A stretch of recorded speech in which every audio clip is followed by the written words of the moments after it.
Aia mitakipi hienlahti se teosia nope chiusapelo. Tona ja hiokele na opile chichapelo.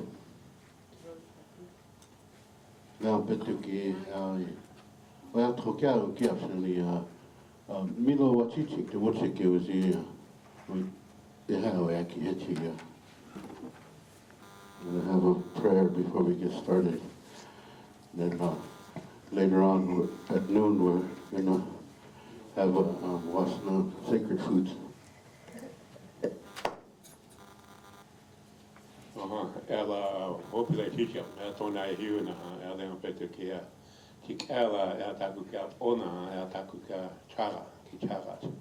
Atli ni ki atona ke ya hipona yusken no bin konispa. Na ela petuki woche ki wa chimam cha ela yopta ya. Hoy wa te lo cha ya mi chu tapoda. Otun kasla kantra ka le petuka hitu no shuki la po. Le petuki ke oyati kawita. Le petuki o ta oyati ki Ola kota taku ki o na leampeto ki traim. Na leampeto ki na ku wakwao te laga la hiutaka. Mini shoshe ki le tohanta ki le la kota tra. Na leampeto ki le tohanta. Ichiri tasha ke mankoti aka o ele mini ki le kahoki ki le taku ki. Ni leampeto ki yukshan ku. Leampeto ki atona ke na Hechik te ho time transferring the last on the opton yazi last no ate. I had to go to Kantraka hitu no shuki la pose on petuki. Kawito hina jukile taku ya kishna o hina. Khati to pake hine on na makhpia na makhaya taku ya. Wichuni o hina le on petuki ni sa hitu itaki no shuki lokt. Na le on petuki no ku stage asa le on petuki wit umricho yanking te kalesha on kichi lost yok ta chance hojichi. Otum katwa kanta ka hitu na mitu ho hani hega. Le petuki na ku wa kan ke na wichun kiksi akt. Bahon kishna na wichun kiksi akt. Wa kanjlo na ja wichun kiksi akt. Na le petuki sa o chon ko ashte on karakte he ja le petuki kichi lost akt. Otum katwa kanta kan sa hoji chilo le petuki ni hega. Le petuki na ku ja tonna kalisa. Ta ko wo chu yanki ke na chakti lost akt ta chon sa hoji chi. Otum katwa kanta kan sa ni na mitu ho. Otum katwa kantra kada petuki na kutuk tekte ya kerte. Trachinki was tekta chance hojichi. Oche kan trokia yonka en lobopila. Na petuki na kagu kawita po ni ila. Ele chapter no shi chakat. Otum katwa kantra ga tekte na hojichi. Ushi makilate. Na ushi ukila po ni ila. Trachoki trafiki na zani chek kakija po ni ila. Anisha wotish na wo check. And then petuki ana ko hokish ni spell chweka na sa ko waste wa kokta na na petuki na hoji chilo ushuki la po ha taku yasi Aho lila opila ila.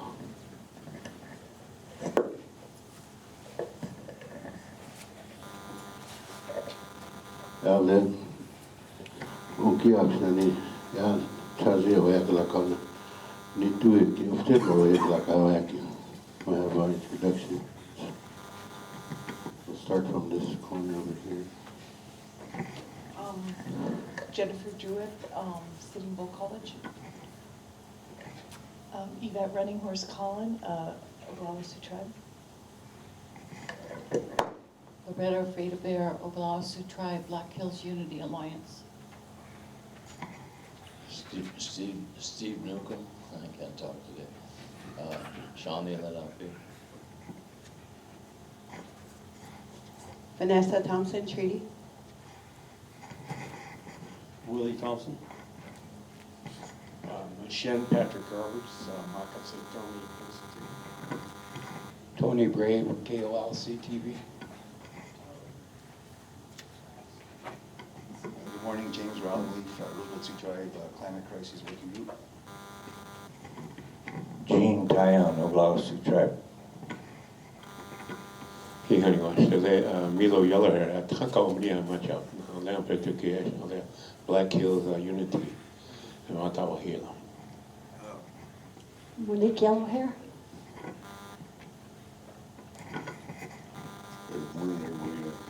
Make up looks like she's with the treaty council. Haamme takuepi ääleampetuki yhä sen tuosta peut sikuruspa. Tam haikrin manjab. Osi changu treaty council hello apkhalo. Ilama aplo.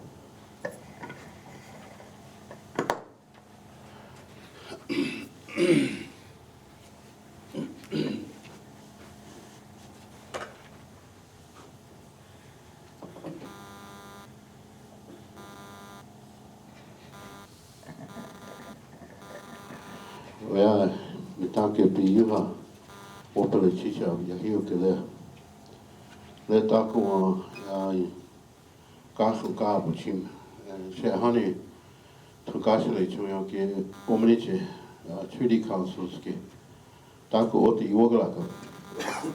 Na ena, hani, taku achi mo hena, lea petu ke, o leha, kija hena ukachi.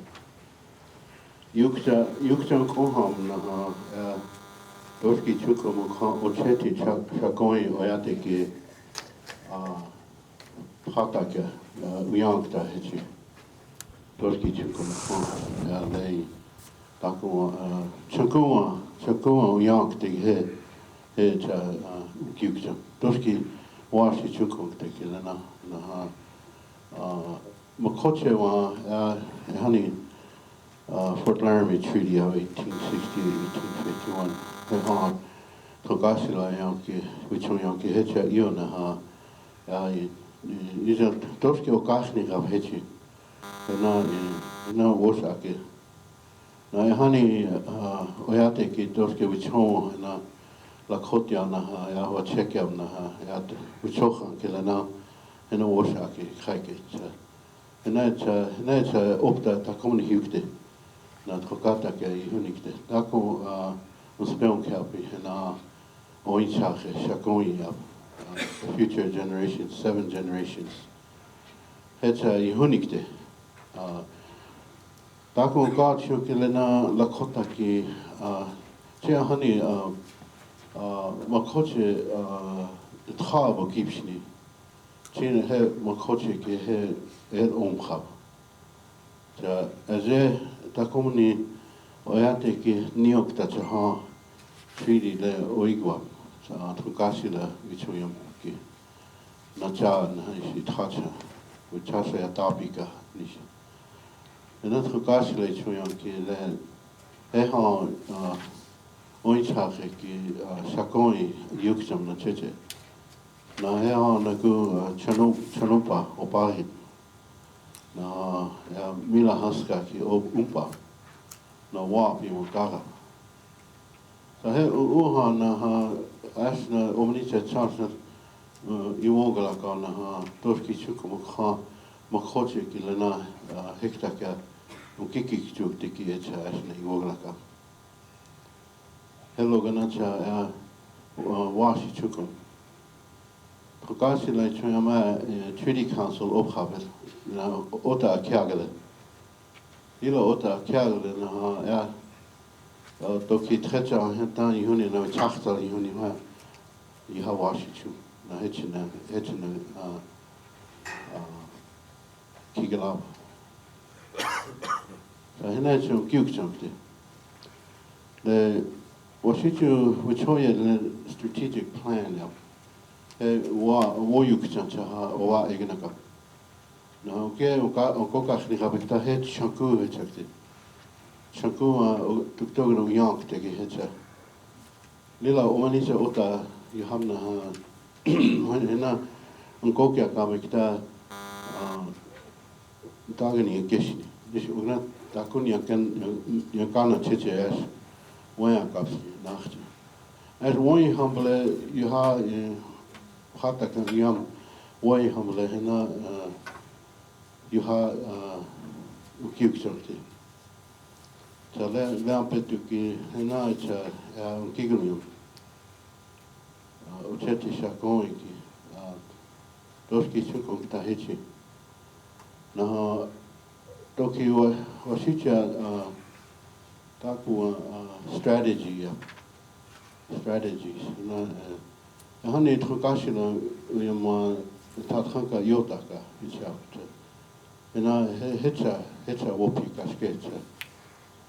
Hena yukcha yahamonu kijakala. Togni chukamo kha wosh ake hena umpati tonte hecha oyate kecha yuashukne. Na hokata ke choicha ake kecha wosh akokta. Na olea ki huni mokha na ko lakote apiki tona la ap. One year to charge na wakuki kiglap. No toan na kiglap hanta ha dakus lab na yuha kiglap. Hoch oa egna ka lakote apiki na hoch oa egna ka na tiata o kaiser ke e hala koti afne. Owaia o ti hena iskija. Iskija na toskija. Ija solap la koti apiki le wosa ki kaikiska. O kaiser ki uchunkumshi.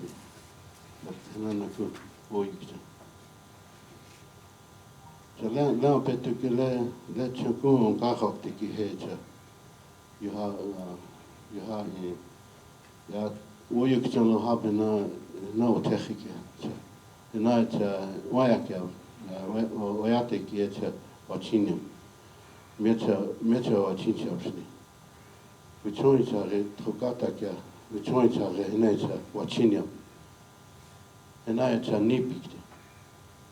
Na wosake chimkikte. Letan he ton han kokioki iskimkicham. Optebla la kotio nisha washichorikte.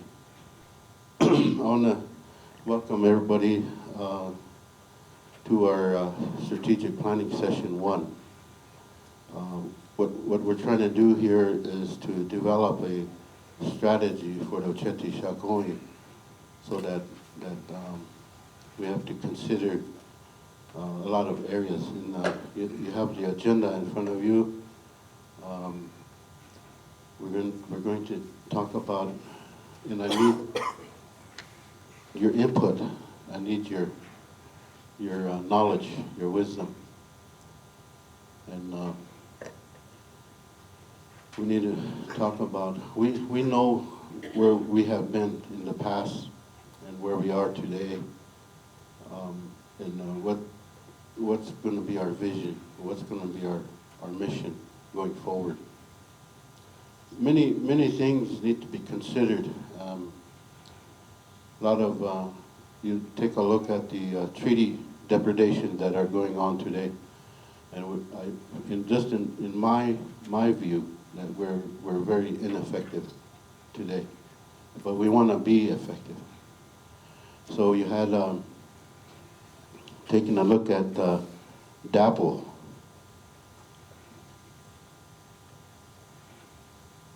DAPL was like Hunkpapas took the lead on that.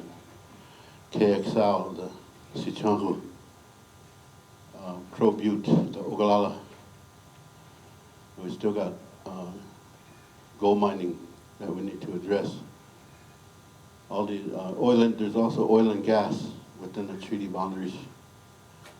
How can we address all this?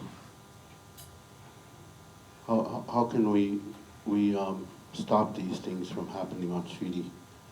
And if you really look at it, it's going to take the whole Oceti Sakowin to be united to be able to build some strength and unity. A lot of obstacles in front of us, a lot of barriers. And all of these need to be taken into consideration because we're at a time when, and I brought Steve Newcomb with me to help, and also Patrick Kincaid. We want to talk about our inherent rights about what happened to us. The doctrine of discovery, we call it the doctrine of domination. All leads to the Johnson versus McIntosh, everything. And it points, or it starts with before the Europeans came to this country, to our area here, to some call it Turtle Island. We call it Unchimaka. This domination code. You know those old terms that kill the Indian and save the man. Those are going strong today, and it's evident in our loss of Lakota language. And we adopted IRA constitutions, and those are resemble the domination code in my mind. And we went from, in 1934, we went from a free and independent nation, and then we signed the treaty, and then all this domination code come into play after that. After the treaty was signed, and then all these congressional bills that started chipping away at our territory, taking away our land and a lot of our resources, even going on today. So, going back, visiting with elders, and that's Lakota protocol, is to always check with your elders and what we can do going forward. So we want to talk about what can we do in the short term. We're going to talk about some short-term goals in year one. For example, I'm the only treaty office within the Oceti Sakowin. There's no other treaty office anywhere, or else there'd be 9 of me standing up here. And we need help. So maybe in year one, we'll ask all of the Oceti Sakowin to open a treaty office and unite all the treaty councils under one, so that this important work that needs to happen, we can work on. So going back again, prior to 1934 Act, constitutions were approved, which to me split our people in two. We still, the treaty councils were the chiefs that carried on the fight for the treaty rights. And they held on to the language and the history and culture. Meanwhile, the IRA governments went in one direction, and there was no longer a need for the chiefs to run the tribe. It resembled that of a corporation. Our tribes are a federal corporation, Section 17 corporations, so then they turned into a democratic election process where anybody could be on the tribal council. If you recall, in the old days, the Tioshpaye had their leaders, and there was no election. They were selected by the Oyate and warrior societies. And so it split our people in two. And if you look at our Sichanhu Constitution, there's a very small paragraph on that says to foster the exchange of the Sioux culture, and arts and crafts. That's about it. So that's another strategy. Going down the road, we won't be able to solve everything today. We won't be able to draft a complete plan today. But we want to hear from you to start working on a draft of a strategic plan. All these strategies, we need to go to Congress too. We need to go to Congress and testify about the doctrine of domination, about the violation of the treaties. So we'll compile a list of all these violations as much as we can and testify in court that this is what you're doing to us. This is still genocide. Another strategy is start a campaign to ask the Pope to abolish the papal bulls. That work needs to happen also. And there's some church denominations that want to help. I think you saw at DAPL, the Council of Churches came there and burnt the papal bulls. But we need reparations. If you recall, in Africa, they had the peace and reconciliation process. The Africans, they took back their destiny. And we look at the 1851 boundaries, or we don't even have our own maps to show that, look, this is the way we understood it. That's what's important about our chiefs, is how they understood the treaty back then. If you translate it into Lakota, what did it mean to them back then? And that's another strategy to look at. And that's powerful when we have to go to court. The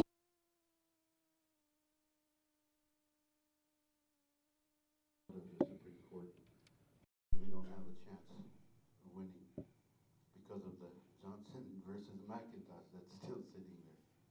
You know?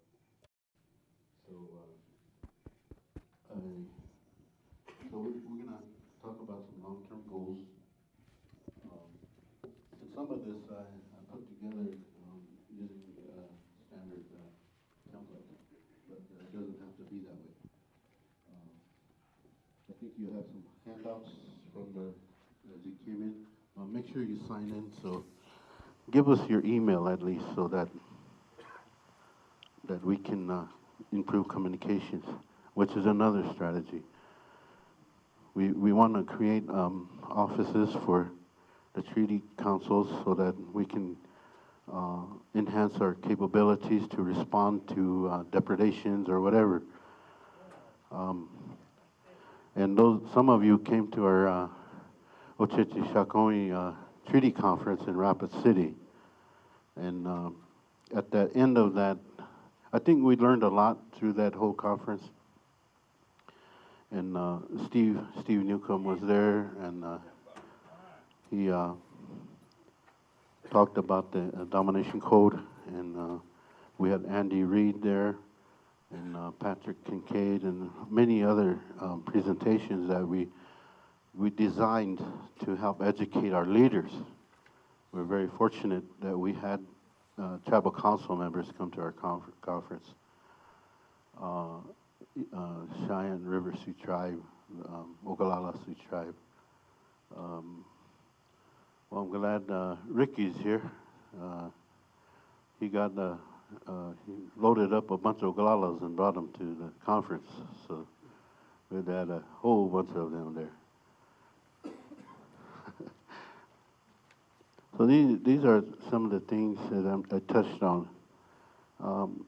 We're going to try to go through this strategic plan template, and if it takes too long, I wanted us to do a SWOT analysis tomorrow. But if it spills into tomorrow, I'll ask you to bear with us.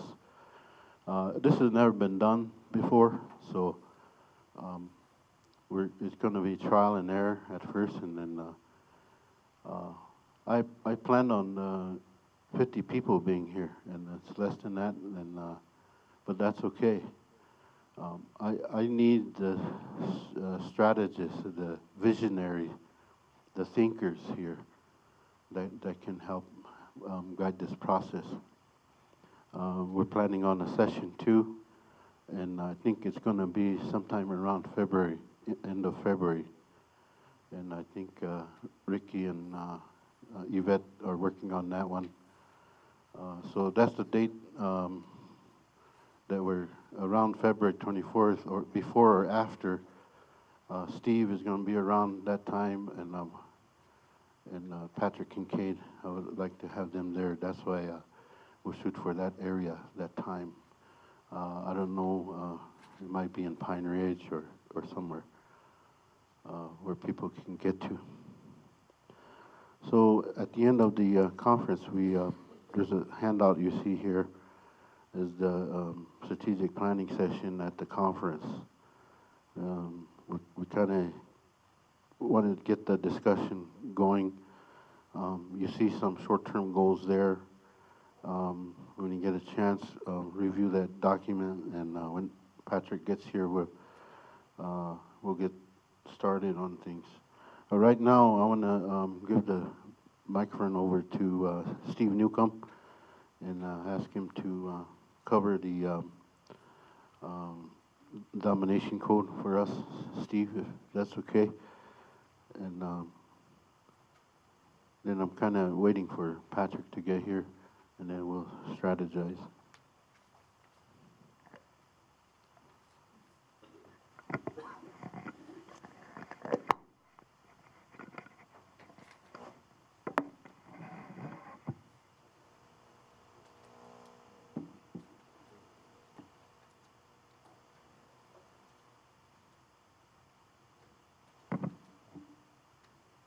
I think you can all hear me pretty good, right? I don't have to hold the microphone. Good morning, everyone. My name is Steve Newcomb. I'm Shawnee and Lenape. I'm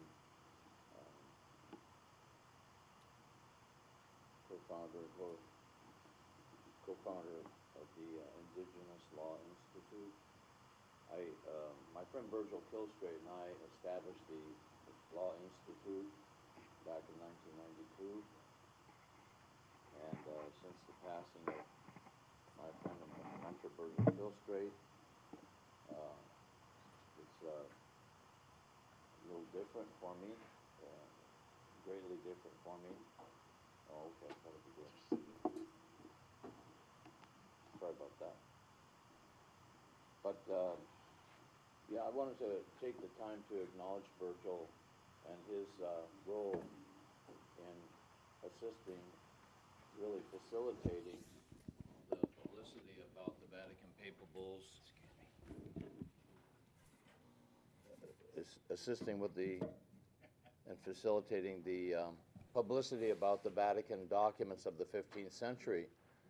And it was because of Virgil that I'm standing here right now.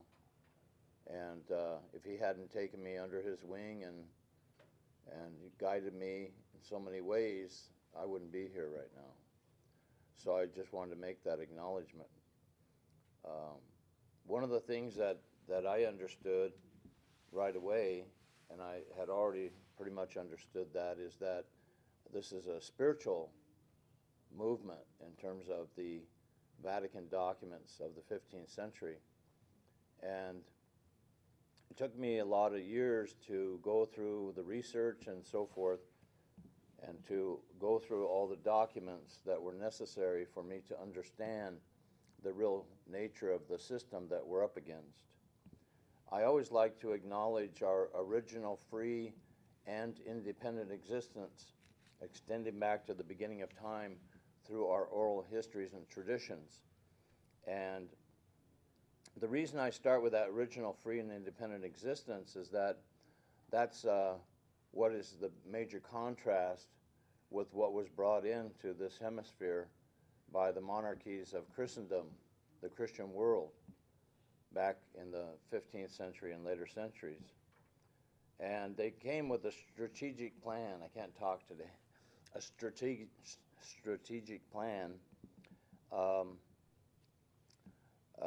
And that plan is really made clear in those Vatican documents. And the way in which they laid out the language in those documents is very critically important to look at. Yeah, thank you.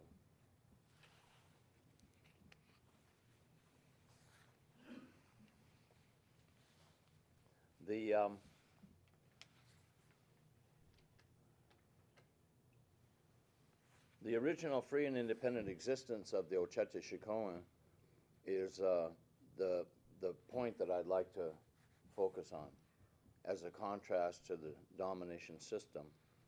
And but I want to say a few things before that, before I go into more detail. Part of the challenge that I see is that we oftentimes feel that we have to hurry up and get everything accomplished because there are so many pressing problems, so many things that have to be dealt with. And sometimes I advise people that when it comes to this kind of information, it's important to slow down and take the time necessary to really go through it in detail, and so that we really understand exactly the precision of the language that they've been using against us. In 1996, I was assisting Milo Yellowhair when he was vice president of the Oglala Sioux tribe, and we ended up going to Harvard, the State Department, Geneva, Switzerland, and Fort Laramie, Wyoming that year. And we dealt with the State Department, the Justice Department, Interior Department. And it was a very, very interesting year for sure. And several things happened at that time that, pardon me, several things happened at that time and that are important and illustrative. One of the things that occurred was when we went to Geneva, Switzerland, we had an opportunity to interact with the U.S. delegation, the delegation of the United States government. And I had an opportunity to ask a question, and it was this question. I said, assuming that one day the draft declaration on the rights of indigenous, God darn it.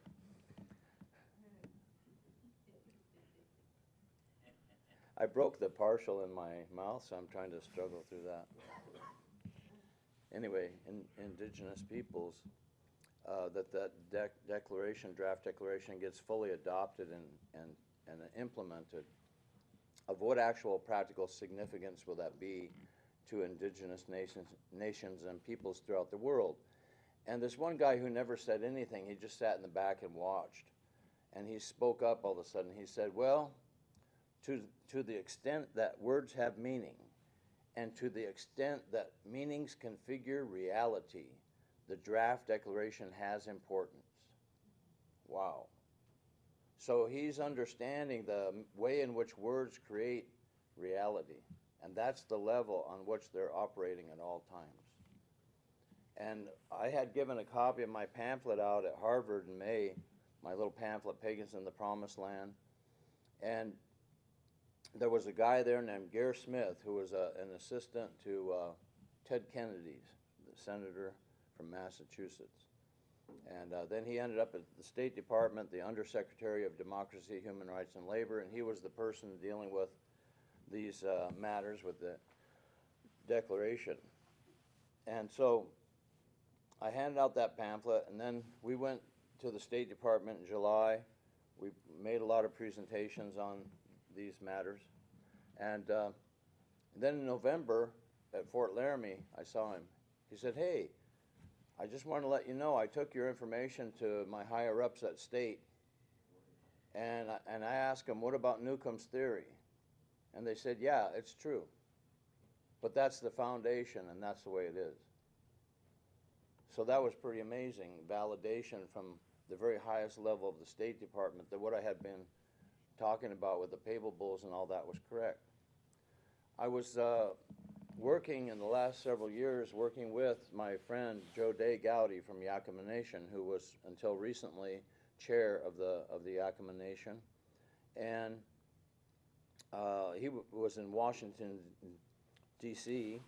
a while back, and he and his attorney went into the gift shop at the Library of Congress. And this is what they found. And it's a book, you see Library of Congress down here, Christopher Columbus, Book of Privileges. You know, white privilege, you ever hear that? Well, that's part of that. And so, 1502, the claiming of a new world. So, what is unique about this is that it actually has a replica of a papal bull in here. One from September 26, 1493. Now, mind you that Library of Congress means United States government. And they're putting out this book with the papal bull of September 26th. And there's something that they have in here. They have all these different papal bulls. And this is a actual replica. It's an original of the book that Columbus had. In other words, the original is in the Library of Congress. And in the back here, it has all these different Vatican documents and so forth, okay? So, now, there's a term that they use in here called the Washington Codex. Washington Codex. And that codex word, I looked it up here. The codex is a collection of internationally adopted standards and related texts presented in a uniform manner. And so it's also a number of documents, ancient manuscript text in book form, and so forth. But the codex has the word code in there, and international standards, right? So this book is evidence that the United States government acknowledges that this framework is the international standard that they're using to interpret those treaties, all Indian treaties, but particularly 1851 and 1868. Yeah. And so why this particular document is really interesting, you know, my life with this work is so strange because the things that just pop out or come to my attention or I wake up and, I mean, it's a way of life, right? So the way in which this book now has come to our attention, but a while back I was going to show this other book that has the papal bulls to some folks, and I went and got it out of my office, and I flipped it open. It just happened to open to this particular papal bull, which I had never really paid attention to. I just knew about the May 3rd, May 4th ones. But suddenly, this page just kind of flipped open to the opening page of this one, September 26th. And when I looked down at it, I saw this familiar language because I study these in Latin and English. And I've memorized some of the Latin, not a lot of it, but some of it. And there's a phrase that I use all the time. Some of you have heard me say it. But it's sub actuali dominio temporali alicorum dominorum Christianorum constitute non essent. Well, guess what? That's right here at the opening. Dudum sequidum means a short while ago. All in singular, islands and firm lands. I don't know some of these words in the Occident, Meridian. But here it is. Que sub actuali dominio temporali alicorum dominorum. And that is a little bit of a weird ending because it's actually Spanish scribes kind of mixing Latin and Spanish together. Christianorum, that's a real weird way of looking at Christian. If you didn't know what you're looking at, you wouldn't know that that's what it is. Dominio temporale, okay. Constitute non essent. So what that means is not under or constituted under the domination of any Christian dominators. Now, if you know, okay, no, let me back up here. So this sentence is in the middle of the document from May 3rd and May 4th. It's not right at the opening. And there's tons of text. These are very long, lengthy documents, but which, by the way, that book and I knew this intuitively, but I never saw it documented, these come directly out of the Roman Empire. The format and all that comes directly out of the Roman Empire, and it identifies that in that book. So the papacy, the Vatican, took that specific sentence, that specific wording, and put it at the opening of this one. So what he's doing is he's saying, a while ago, meaning, a few months prior, I had issued these documents for the purpose of, let's just paraphrase, for the purpose of what? Constituting domination or establishing domination in places where it has never been established. That's the purpose that they're sailing. They're sailing across the open ocean with that purpose in mind. Once we understand that, once we identify that, the original free and independent existence, extending back to the beginning of time through our oral histories and traditions, is contrasted with this system of domination that they've been using against us, but because it's in the form of a code, and nobody really knew how to break that code, and the federal Indian law attorneys sure as heck aren't going to crack the code. So it's up to us to do that, and so this is why this information is so critically important. Then you can take a sheet of paper there and you can say effects of domination and dehumanization, because when you dominate people, you dehumanize them.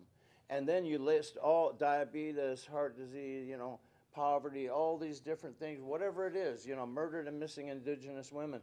You write down the list, all these ways in which the existence of original nations and peoples has been afflicted. It's been afflicted by this codex, by this coding. And the use of that, which has been acknowledged at the highest level of the U.S. government, yeah, it's true. But that's the way it is. Well, no, that's not, it is the way it is, but it doesn't have to continue to be. And Joe De Gaudy, when he was chairman, he stepped down from that position a while back for personal reasons, but while he was in that position, without fail, so far as I know, maybe there were some exceptions, but in most of the meetings that he went into with any U.S. government officials, state officials, and so forth, city of Portland, he put on the table the domination and dehumanization that serves as the context for all the issues that will be dealt with. So he's already set the standard. He and his nation have set the framework. They've created the model that can be improved upon to educate his whole council, his nation, as much as possible, as to why it's important to focus on this and use that in a strategic manner going forward. Now, most of those government officials come in, as government officials do, and they're all that, right? And then in one instance he said, I think it's important that we deal with historical truth with integrity. And they're all like, yeah, that's right. And then he lays on them the domination and dehumanization. And they're like, whoa. He didn't know that's what he meant by historical truth. See, they were not expecting us to even be here, let alone be able to get this deep into their wording and their coding and all that sort of thing. The way in which there's a treaty volume in the Congressional Statutes at Large. The title is Indian Treaties. 1842 is the copyright date. It has all the Indian treaties up to that year, 1842, or maybe just the year prior, whatever. Okay, that's cool. Now, it was edited by a guy named Richard Peters. So the very opening of the book is not a treaty. There's preliminary matter. There's a preliminary text prior to the treaties to explain the principles and standards that are going to be used to interpret those treaties. And guess what it is? The Johnson versus McIntosh ruling. Wow. Wow. Now, why is that important? Because the Johnson versus McIntosh ruling emerges directly out of this tradition of the Vatican papal bulls, the Vatican papal documents, of domination, of domination. That's why everything's been haywire, because these people have been assuming unto themselves and claiming for themselves, for their society, for all their corporate interests and all that, a right of domination over all of our nations and peoples. And they've gotten away with it. And then they call it law. They call it the law. Well, it's the law. But suddenly, the whole framework changes when you understand how to say Rumpelstiltskin's name. Guess my name, guess my name. Well, guess what his name is? Domination.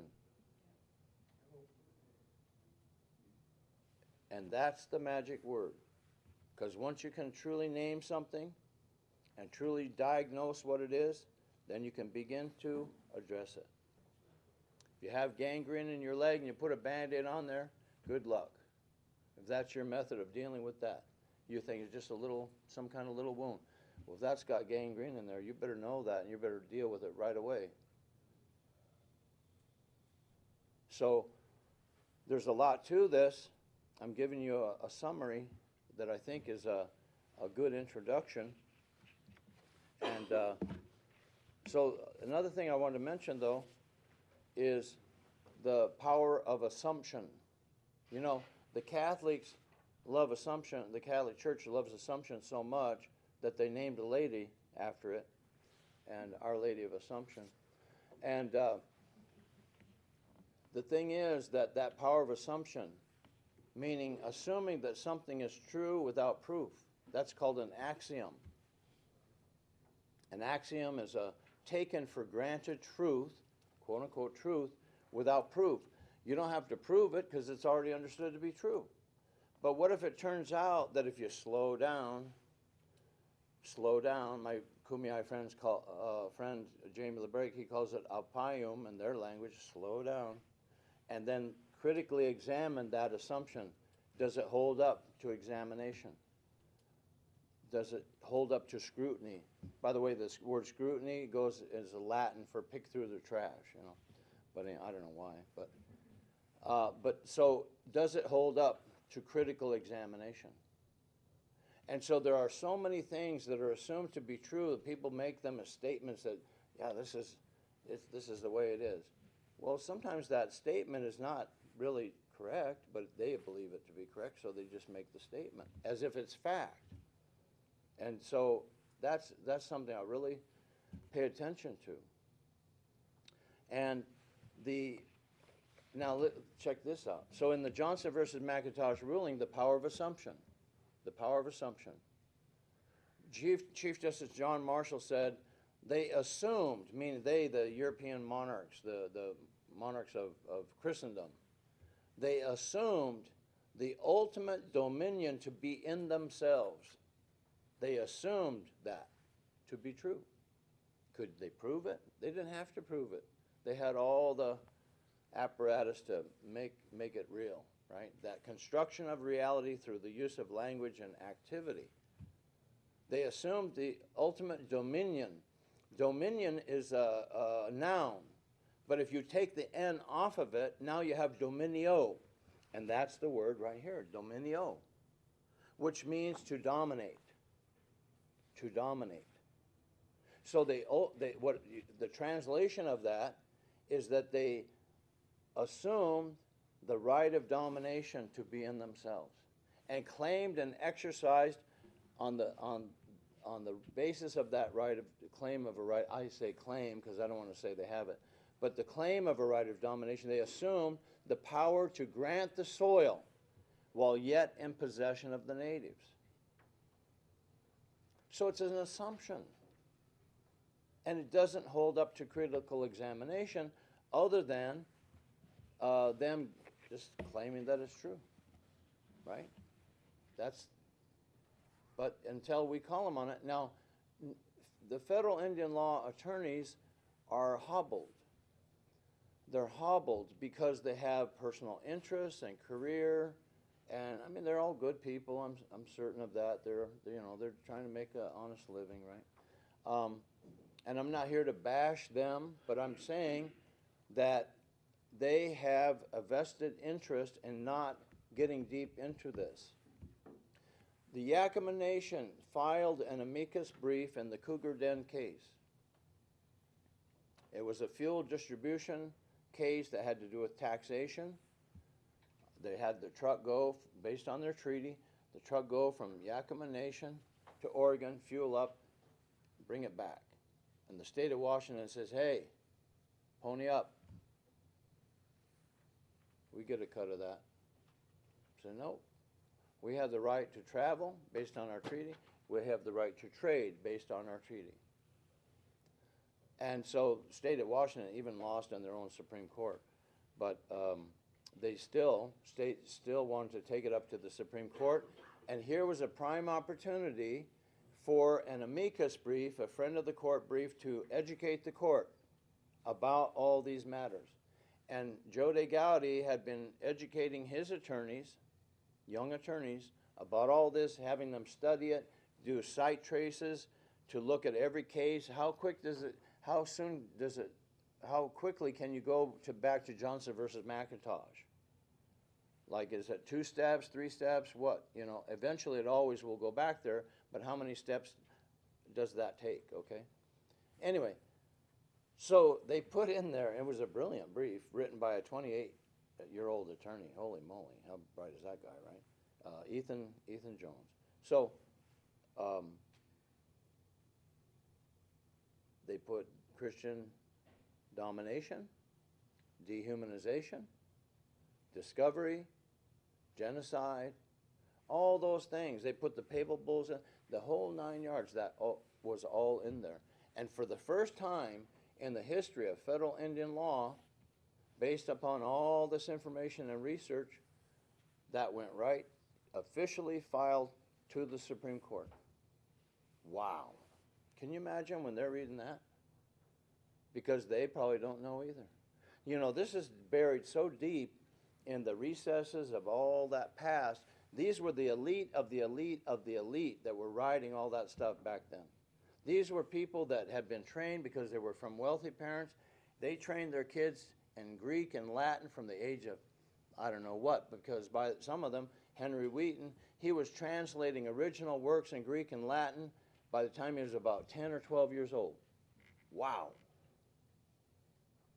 And that's how they got that particular strata of the society educated from a young age to know how to operate in this world. And what did Henry Wheaton do? He published in 1836 a book called Elements of International Law. The reason why that book is so important is that he's explaining that when people use the term international law today, it was different, as it was understood differently back then. In other words, he uses this phrase, the international law of Christendom. Christendom means the Christian world. The international law of Christendom, the Christian family of nations, right? It was these principal states or nations of the Christian world. And international law, as Anthony Angie reveals in his book, Imperialism, Sovereignty, and the Making of International Law, that international law as it's understood today is a result of and a consequence of and something that grew out of the whole tradition of colonialism and empires. So if people believe that they're going to go to international law and that's going to be the solution, oh, that's where the solution is. That's one of those assumptions that we should very carefully examine to know what is that history of international law. And because it's an international law of states, and states are systems of domination, then it's an international law system of domination. It grows out of that same tradition of the Vatican Papal Bulls. That's why the book European Treaties Bearing on the History of the United States and its dependencies to 1648 was published by the Carnegie Institution in 1917 right at the end of World War I, because they wanted to see how was the whole world laid out based upon these Roman Empire style documents issued by the Catholic Church, the Roman Catholic Church. So there's a heck of a lot to this that is really important to look at. Another term is indigenous. Indigenous. When you look at the international definition of that term, it says that the indigenous are the descendants of peoples that were existing in a place when a secondary settler population came in and through conquest, settlement, and other means established dominance over them. There's that dominance, there's that domination. Now, it never says that this is one day going to be lifted off of those people upon whom this was placed, okay? Right? It doesn't say that it's going to be lifted off. It's there to stay. The international community's definition. The human rights pamphlet put up by the Human Rights Center in Geneva, Switzerland. Human Rights fact sheet number 9 is one. There's several of them. So this is there to stay. Now, when they said abolish apartheid, they didn't say give us rights under apartheid. They said abolish apartheid, get rid of it. But instead, everybody's talking about indigenous rights, meaning rights under domination, but they don't know that's what they're saying. And that's what I'm talking about, going into the assumptions, every single thing has to be meticulously examined and looked at to make sure it's accurate and make sure that we're not being, we're going to be blindsided because we didn't notice that. We're probably going to miss things for sure. It always happens. But you do your best to make sure that, you cover everything as much as possible. So these are all parts of the overall thought process as could be factored into strategy as you folks move forward with this work. And the other thing too is when the focus is only on the treaties and not on the original free and independent existence, to me, what's really important is the original free existence and the claim of a right of domination over that free existence, and to not lose sight of that, even if the word treaty, because I believe that the folks that entered into those treaties, we have a Treaty of Greenville as a Shawnee and Delaware people, and it basically it's the right to get the hell out and don't come back. So that's our treaty rights. Oh, give us our treaty rights. Well, what does that amount to? Nothing.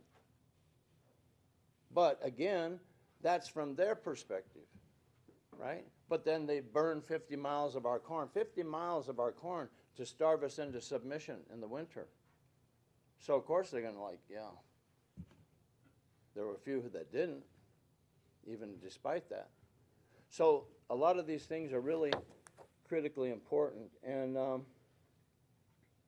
probably went over my time. I did want to mention one other thing, which is the term reconciliation, since we're in a center that has that name attached to it. In Santa Fe, New Mexico, there is a statue in the basilica there. There's a statue of a Spanish governor, and the Pueblos rose up and kicked out the Spaniards. They kicked the Spanish out in 1680. And the Spaniards eventually came back and established their domination, their control over the Pueblos. And guess what word they attached to that? Reconciliation. Isn't that interesting? And if you go and look up that word, it means to quell and quiet down the riotous masses, the people that are rebellious. You quell that, you suppress that, you put that down. So to me, if you're talking about reconciliation, what's being reconciled? Was there a beneficial relationship, a positive relationship that fell apart, trying to patch things up? You could do that in your own family. But with invaders and colonizers and people coming with a system of domination, to me that word is a trickster word in that context. So I don't use that. I point it out. And by the way, Torquemada used that in his Torquemada Code for the Inquisition. And, you know, you could be reconciled to the church after you were tortured. Of course, you had to pay for your torture because it cost those guys, you know, they got to eat, you know. So it's all pretty nuts. But it's fun. It's fun. And I want to say this. I had the opportunity to present to a couple of high school students at St. Francis Indian School yesterday. And man, that was fun. That was a treat. And they were given a card, a little 3x5 card, and it said, okay, you're going to fill this out after the talk. What did you find interesting? What did you learn you didn't know? And what was least interesting? And several of them said, it was all interesting. And the Heoka kid said, none of it was uninteresting. It was really funny. But yeah, it was really kind of twisted like. But it was great. It was great to be able to present to them and give them a sense of inspiration. I told them the story of when I got kicked out of high school in 11th grade. And I was 16, you know. I had just read Burying My Heart at Wounded Knee, and the professor was giving this whitewashed version of history. So I had my hand up and patiently, and he wouldn't call on me. Because, you know. But anyway, he wouldn't call on me. So finally I said, why don't you tell him the way it really was? And then he kicked me out, you know. So, and I've been doing this ever since. So. All right, thank you. Wopila. Yeah. Write down some of those domination code words, like sovereignty. Oh, yeah. Real quick, there's seven terms of domination that are very critically important. Civilization, state, sovereignty, dominion, property, and empire. Civilization, state, sovereignty, dominion, property, and empire. And civilization means the forcing of a cultural pattern on another nation or people. And state is the relation of men dominating men. And that's according to Max Weber, German sociologist. And then civilization, state, sovereignty, which Jonathan Havercroft defines as an unjust form of political domination, an unjust form of political domination that limits human freedom. And remember, all these words have, you know, you got to put them in a context and all that. But civilization, state, sovereignty, ascendancy, A-S-C-E-N-D-A-N-C-Y, ascendancy.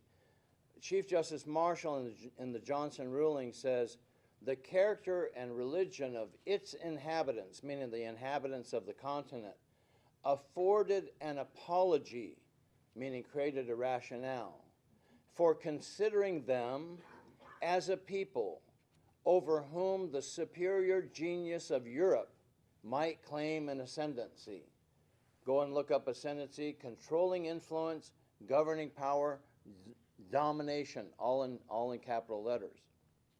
Property is the first establishment of socially approved by whom? By them, of physical domination over some part of the natural world. And empire, it's obviously understood as a framework of domination, right? So if you take 7 terms of domination and you go domination times 7, you got a heck of a lot of domination, right? As a multiplication problem, right? And so when these terms are being used, some people will continue to use sovereign nation and all that. I mean, there's some strength in there.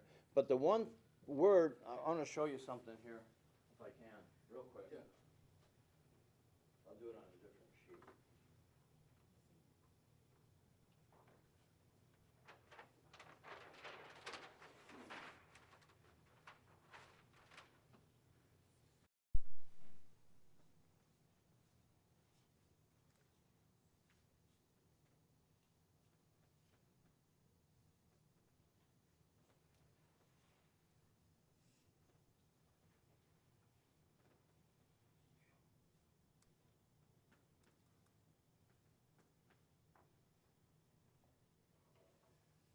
see how disordered my brain is because some are capitalized and some are lowercase. But anyway, up, down, over, under, above, below. So what they do is they use language that always keeps them on top. And ascendancy is a prime example. What's ascendant is the highest. So everybody else is down here, right? So here's an example of the way in which this works. Just by the use of these terms, right? Or you can put this here.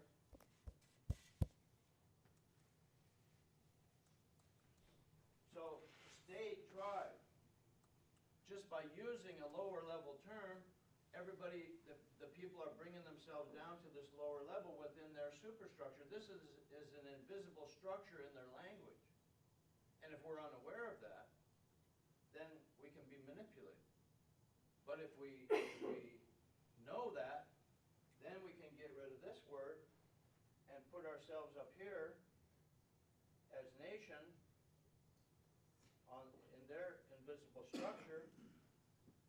And now, this is a system of domination, according to Max Weber, the state of the relation of men dominating men in order for the state to exist. The relation of men dominating men in order to exist, in order for the state to exist, the dominated must submit themselves to the authority claimed by the powers that be. So one of the ways to not submit to that authority claimed by the powers that be is to use higher level terms and get rid of the lower level terms. That's taking control because the reality construction process is utilized in the English language to go ahead and make sure you're up here, not down here. And then the other thing, by the way, and let's put this up here because this is an important symbol, the dome. Every state has some kind of a capital dome, right? So that's them always up, over, and above, right? And so the other thing is to use Lakota words. Lakota words. At the Fort Laramie gathering in November of that year, the whole document was in Lakota. Let them worry about it if they can translate it. I wonder where that is. Yes, sir. You know, you're talking about state and tribal level. Back in the late 80s, the area non-Indians were trying to get a water system going here, but they couldn't do it. And the only way they could do it is if they tie on with the Indian tribe. So they went and went partnership with the Oglalas. But it took a while because they couldn't stand the Oglalas to be on top and the non-Indians down here. It took them a while. They kept hassling. So finally we teamed up with Oglalas and Lower Brule too. And we used the word Maniwichoni Act, you know. Yeah. So, and to this day, Oglala is the lead agency of this major water system. But they rebelled. They rejected that idea that the Oglalas would be. That's the only way they could get federal funding is they have to be an Indian tribe. Yeah, yeah. But to this day, the Oglala is still the lead agency on the Maniwichoni. Excellent. That's a great point. And the other thing too is just because I just thought of this. Thank you for that. Use and occupation. Use and occupation. When you look at the 1851 or 1868 treaty boundary, just to use that map, like the map on the cover of the book Great Sioux Nation, edited by Roxanne Dunbar Ortiz, and to have that red map on there, that's a country like any country in the world. England, Spain, France, Portugal, all the prototype countries, that's a country like any country in the world. But when you, as I said at that gathering in December, when I went to the Denver Public Library and I looked at those old maps, they were already putting survey lines in there and county lines in there. They didn't have any permission to do any of that. None.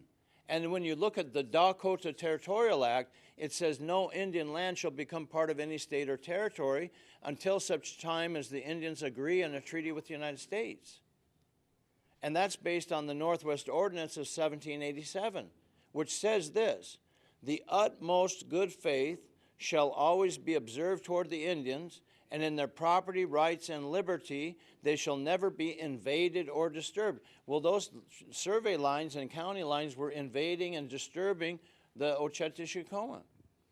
And so that needs to be dealt with in terms of the retrospective, to do a real careful, meticulous, historical retrospective based upon the domination system, and do that, create that survey, that report, as to where do you see the evidence of the domination system throughout that history. That's a whole different way of framing the information.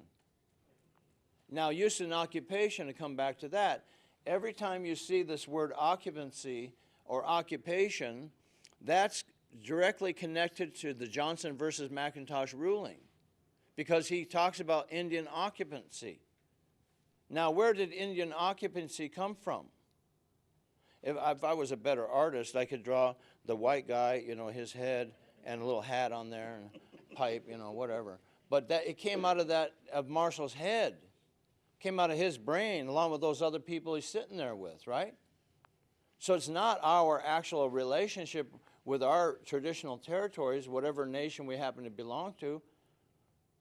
It's their idea of our relationship to our lands and our territories. And then we act,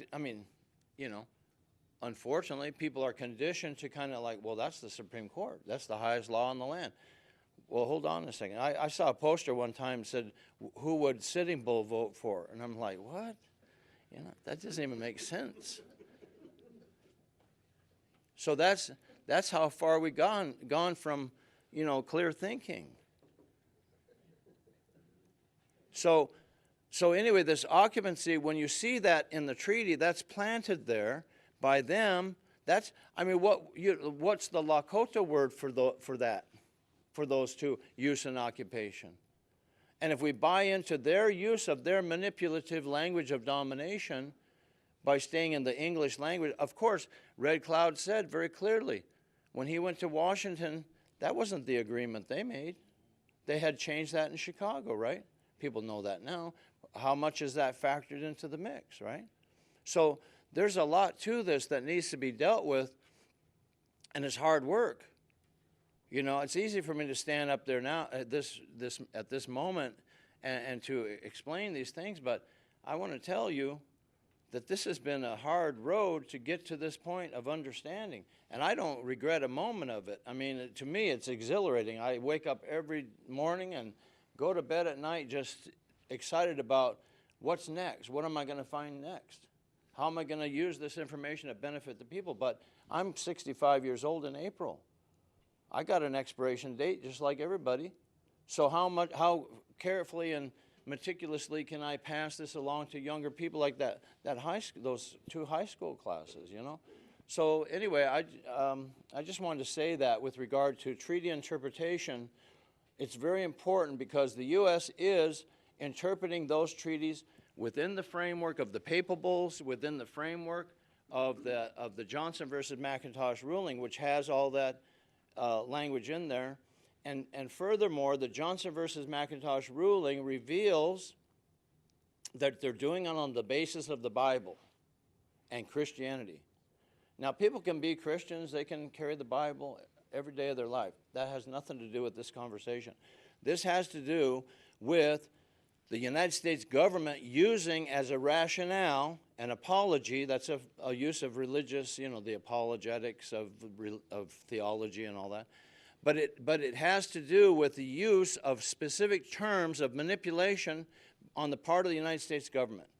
In the Johnson versus McIntosh ruling, Chief Justice Marshall says that he refers to he uses this phrase, notwithstanding the occupancy, there's that use and occupation, notwithstanding the occupancy of the natives who were heathens. Now that word heathens is a word of Christian origin, according to the Oxford English Dictionary. That's in my first law review article in 1993, and in NYU Law School. I'm not an attorney, by the way, just for the record. I'm not a lawyer by choice. But Steve, could you also expand on the notwithstanding meaning? Regardless is my understanding of it.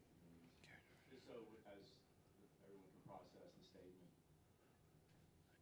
Yeah, what he's doing is he's talking about the Cabot Charter of 1496, John Cabot Charter, issued by Henry VII to John Cabot and his sons. And that document says that the Cabots are authorized to seek out, discover, and find whatsoever islands, countries, regions of the heathens and infidels that before this time have been unknown to all Christian people. And so Marshall quotes that language, and he uses the terms the phrase Christian people several times, and he's talking about the title of the Europeans, of the Christians, and he says they had the title, and with the exception of the title was complete title for the people sailing on their voyage, with the exception of the occupancy of the natives who were heathens.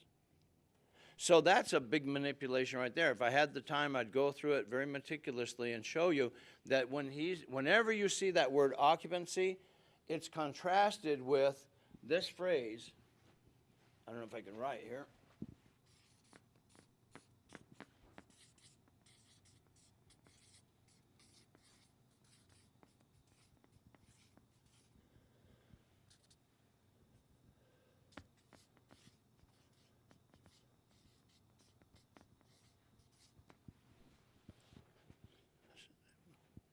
Ultimate dominion. I mentioned that earlier. They assumed the ultimate dominion to be in themselves and claimed and exercised as a consequence of that ultimate dominion the power to grant the soil while yet in possession of the natives. But they're claiming that this possession on the part of the natives is only occupancy, and this is the context. Every time you see occupancy, the pair word, this is on top and down below is occupancy. That's a good way to think about that. So they have their ultimate dominion, meaning claim of a right of domination on top, and occupancy is under here. The Indian Claims Commission process was a big fraud. The Indian Claims Commission process was a huge fraud. When you go into the 1978 Indian Claims Commission final report to Congress, when they disbanded the commission, it reveals that the whole framework for the Indian Claims Commission was Johnson versus McIntosh, which means all of this stuff I've been talking about here. Now, when they said the people were paid for the land, this is where the confusion comes in. Oh, they were paid for their land. They were never paid for their land. There was no land. Had nothing to do with land. It had to do with the white man's idea about the people's relationship to the land, not the actual relationship to the land and not the land. But if they can deceive you to believe that, because what's being extinguished? Occupancy. Where did Indian title come from? Out of the brain of the white man. So if they're extinguishing their own concept of your relationship to the land, and they give you money for that, and deceive you to believe that that was for the land, wow. But that's how devious this whole thing is. And what is it's the final solution. They want finality, that's what they call it. And the whole purpose of the Indian Claims Commission process was finality. Don't come to us with your damn complaints. We don't care if you're coming for land. We don't care if you're coming for compensation. Just get the hell out and don't come back. That's the latches, the new latches, meaning the lapse of a certain amount of time. Oh, you didn't bring it up, continuously over that period of time, so you lost your claim.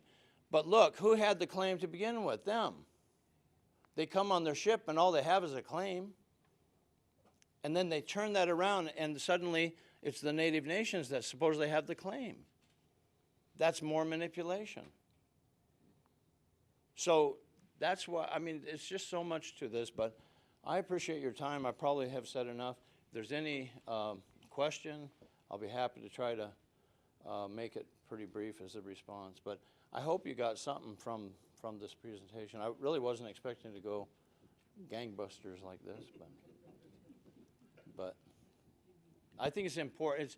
It's so important to understand all these kind of details, you know, and that really, you know, when you just take this N off of here, and now you have dominio, ultimate dominio, which is the verb, not the noun, and then this word is the word in the papal bull, domination.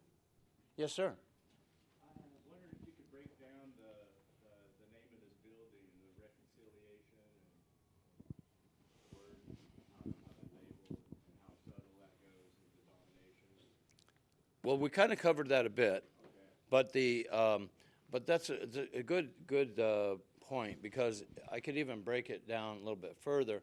If you take the word reconcile, and then you just, you know, break it apart. R-E means to do something over and over again, such as in the word religion. Religion, the prefix of religion is R-E, to do over and over again.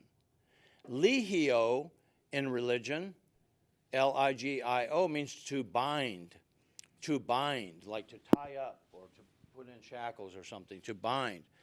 So to repeatedly bind through psychological means.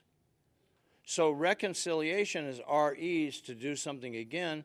Conciliation, you look at that, it means to friendship, good relations.